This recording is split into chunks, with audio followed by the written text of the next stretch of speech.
Hi, this is Courtney Drake McDonough. I'm the publisher and managing editor of RealFoodTraveler.com, a digital culinary travel magazine. Last Christmas in 2019, my daughter gave me a book with a great title. It was called You Are a Badass: How to Stop Doubting Your Greatness and Start Living an Awesome Life.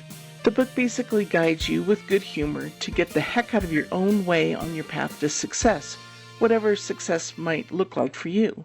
The way to do it was to set goals and take action to reach those goals, because it turns out merely wishing and hoping does not make these things so. The author also recommended writing down goals and reading them to yourself before you go to bed at night and when you wake up in the morning, so that they become a part of you and so that you don't forget. My list, among other things, included lots of travel, going places I'd never seen before. Well, we all know what happened there.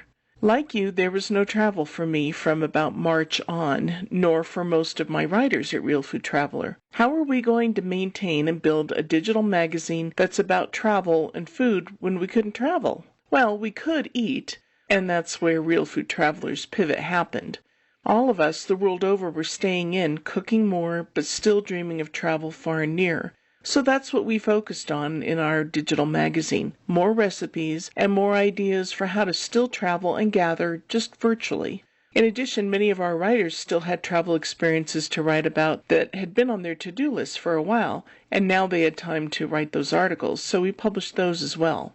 This will end, and we will travel again, so helping to inspire travel and inform people still mattered a lot. With all that content and advertisers promoting their destinations and products and services that our readers still wanted to know about, Real Food Traveler never missed a beat, I'm happy to report. And in fact, we had more readers, more subscribers, more advertisers, and more podcast listeners than ever before.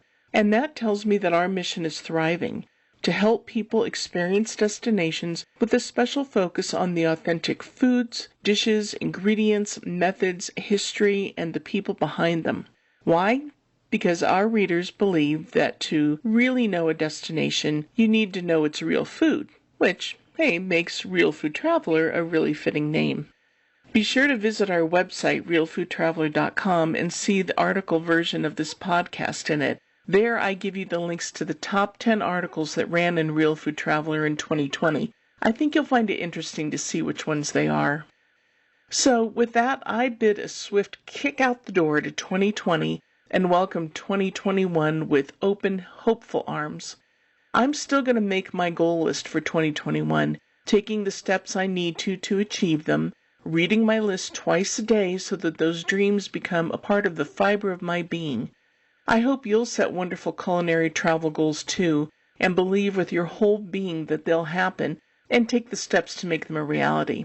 For now, keep reading Real Food Traveler to plan ahead for when it's safe to travel again, taking advantage of all the great travel deals that people are putting out as they come up. And being able to travel will never be taken for granted again. I think that's one of the most important things that's come out of this pandemic, if you can look at the positive side of things at all. We'll never take travel for granted again.